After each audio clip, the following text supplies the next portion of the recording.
keceplosan?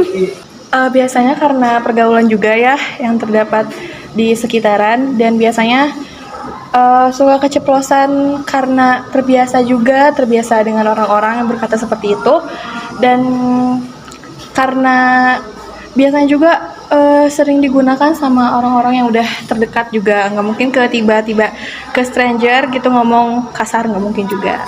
Mungkin karena terbawa suasana oleh teman-teman. Karena saya sering emosi apabila ada yang mengganggu. Mungkin karena kebawa sama teman-teman yang lain aja. Pertemanan sih.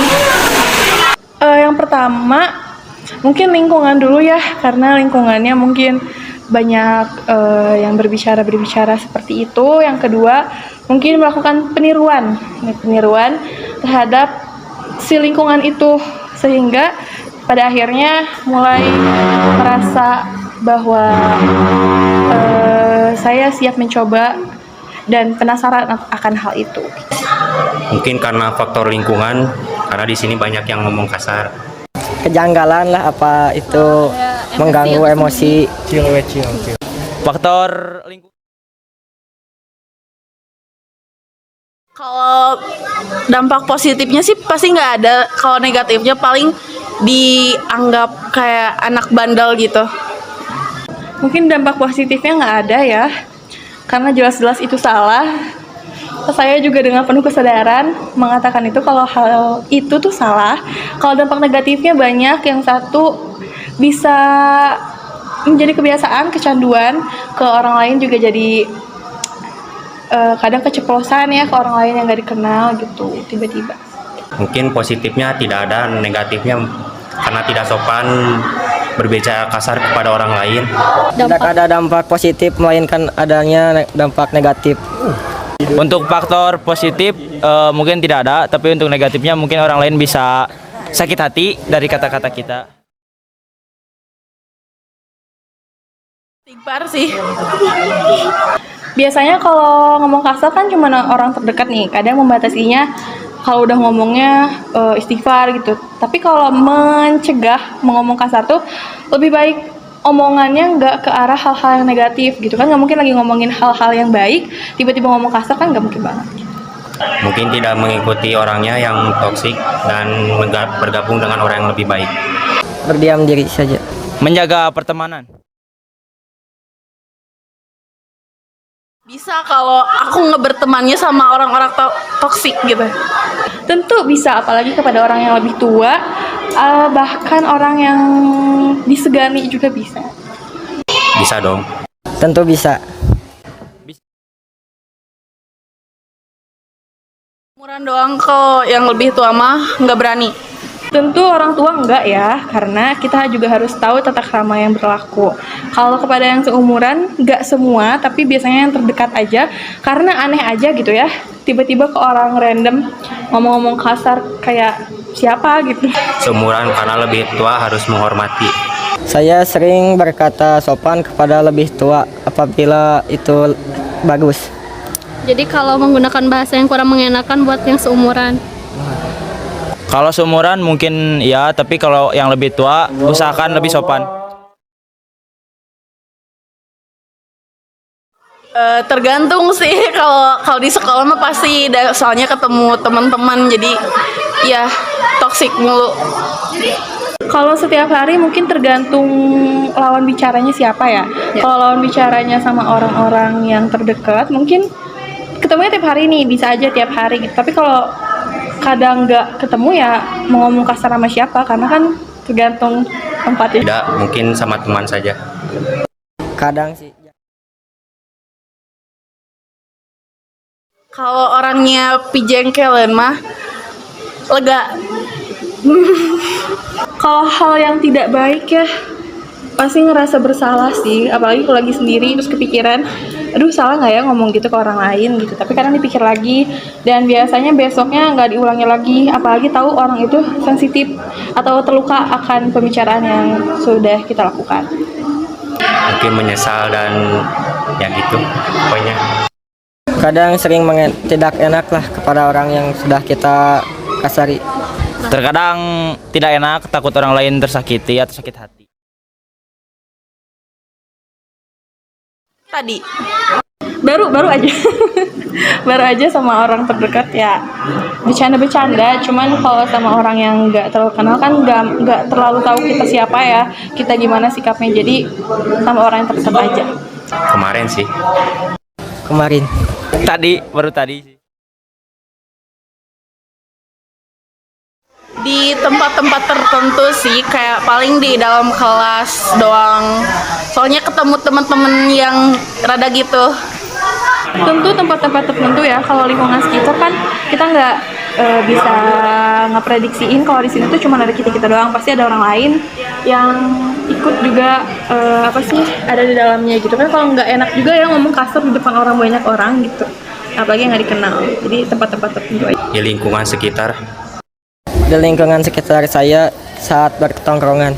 Di lingkungan pertemanan.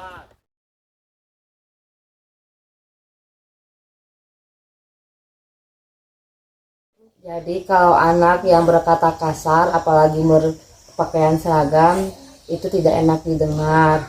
Apalagi kalau toksik itu adalah pergaulan yang merugikan. Jadi si siswa tersebut akan ketika baik, kemudian pergaulannya tidak baik, akan menjadi tidak baik juga. Berbicara kasar, menurut Om adalah satu tindakan yang kurang baik. Sebab akan kembali kepada dirinya sendiri dan akan berdampak kepada lawan bicaranya, orang lain gitu. Jadi kalau dalam pergaulan itu berpikirlah sebelum kita berbicara, berpikirlah sebelum kita bertindak.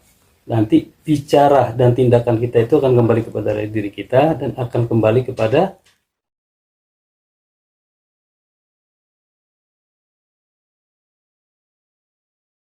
ketika anak mendengar anak yang berkata kasar, kita harus menegurnya, karena tidak baik kalau anak yang masih seragam sekolah berkata kasar kepada teman-temannya, kalau misalkan dibiarkan akan berlebih lanjut dan akan terus ke orang tua, ke kakak kelasnya akan bersikap kasar.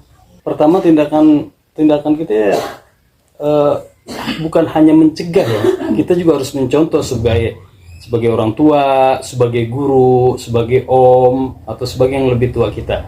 Dan secara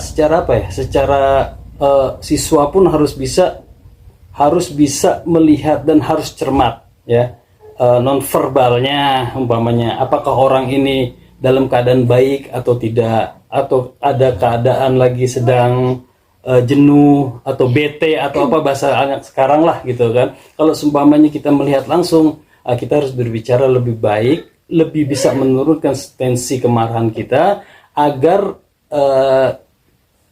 mereka tahu bahwa keselamatan daripada seorang siswa atau keselamatan siswi atau keselamatan siapapun, selamatnya itu tergantung kepada lidah kita, pada lisan kita, kepada apa yang kita.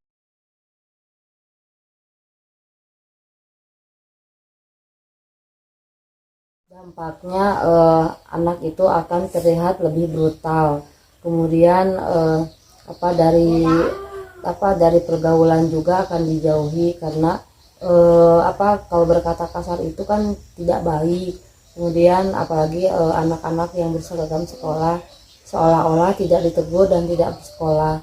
Jadi anak tersebut seperti liar. Maka dari pergaulan, dari cara berpakaian pun akan terlihat lebih arogan kalau terus-terusan tidak ditegur dan tidak dinasihati. Itu yang tadi kembali kepada dirinya. Akhirnya dia mempunyai pikiran dan hati karena terbiasa dia seperti begitu. Dia tidak mau, hatinya tidak mau menerima kebaikan, pikirannya tidak mau menerima kebaikan. Yang ada ya standar stuck di situ aja, mereka kurang dalam hal hati ini, kurang bisa menerima kebaikan dari orang lain. Orang apabila seseorang siswa, seseorang siswi atau siapa saja yang mau bisa menerima kebaikan baik di hati ataupun di pikirannya buat tindakan ke masa depan, itu orang itu akan baik. Tapi kalau seumpamanya dampak itu kepada dia terbiasa, kalau dalam bahasa gaul itu ada kebiasaan mereka itu susah menerima kebaikan, susah menerima kebaikan baik dalam hati maupun di dalam pikiran, ya stuck di situ aja gitu. Dampaknya akan seperti itu.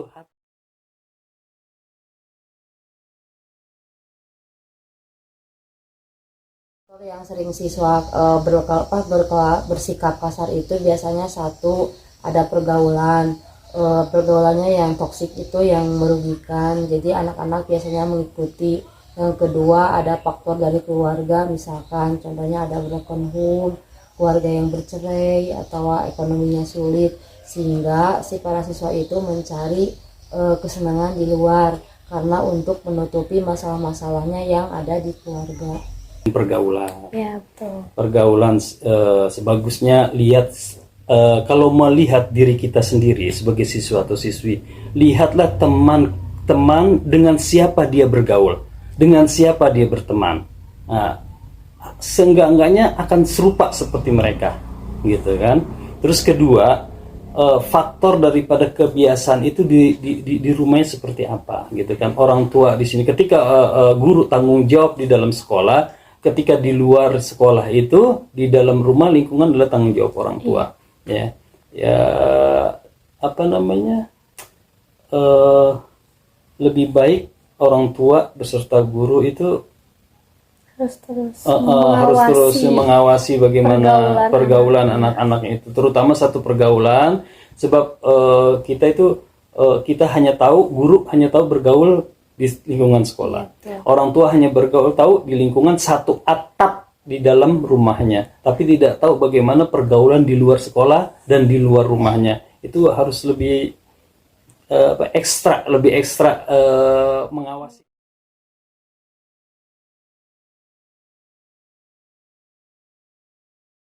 Ketika untuk tindakan-tindakan supaya anak tidak berkata kasar, kita harus sering mengingatkan ketika mengajar bahwa kata-kata kasar itu tidak baik.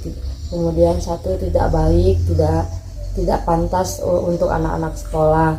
Kemudian kita juga ketika menegurnya tidak boleh dengan nada-nada kasar juga. Jadi anak-anak itu harus secara manja dan dirangkul oleh semua pihak. Kalau misalkan si anak tersebut dengan nada-nada kasar atau kita menegurnya dengan nada-nada yang tinggi, anak-anak itu akan lebih kasar, lebih brutal.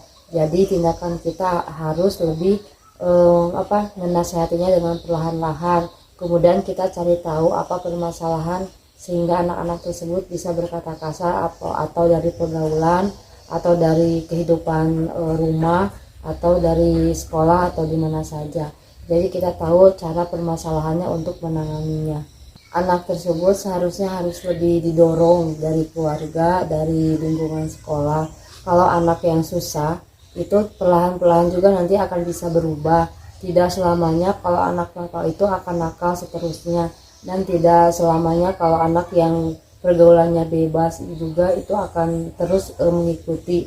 Tapi satu, harus ada yang menasehatinya terus-menerus, jangan sampai berhenti. Kalaupun tidak ada perubahan, nanti pun kedepannya anak tersebut akan berubah sedikit demi sedikit, cuma tidak bisa terlalu langsung berubah karena setiap orang itu watak dan sifat itu berbeda-beda. Kalau untuk meninggalkan hal-hal yang jelek ke hal-hal yang baik itu emang susah, tapi kalau dengan terus menerus kita nasihati, kita rangkul, kemudian bukan hanya dari sekolah atau lingkungan tapi juga dari keluarga kita dorong, insya Allah anak tersebut akan berubah menjadi lebih baik. Walaupun yang bagaimanapun sifatnya yang begitu kasar, begitu jelek atau dan lain-lain, anak pasti suatu saat akan berubah.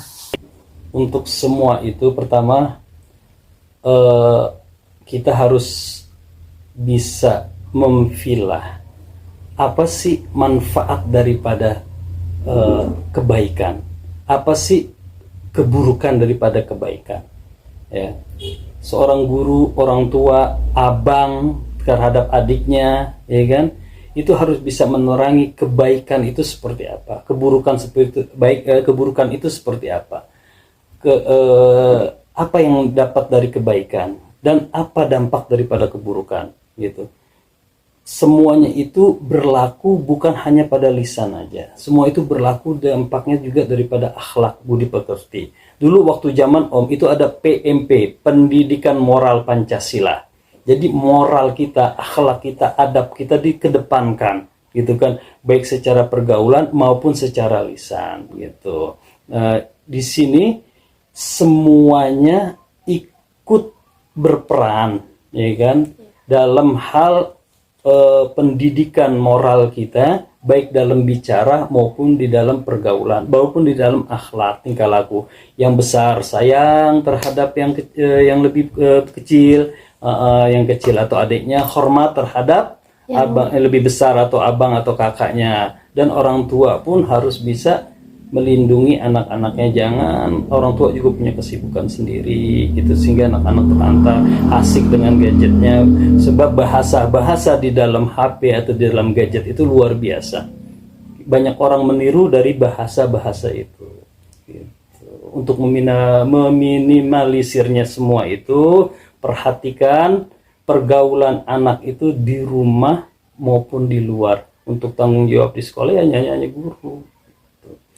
Ajarkan bagaimana selamatnya kita ini tergantung pada lisan kita. Jangan pernah memutuskan segala sesuatu perkara dikala kita marah. Jangan, akhirnya tuh yang keluar tuh mulus nggak baik gitu kan. Secara tenang, baik hati gitu. Mungkin segitu aja. Kita sendiri lihat teman, sahabat, siapa yang kita gauli, itu kita sama mereka. Gitu. Ketika kita berteman dengan orang yang selalu mengingat akan kebaikan, sama-sama mengingatkan kebaikan baik di dalam agama maupun di dalam kewajiban, kita pegang teman itu sampai kapanpun untuk menerima.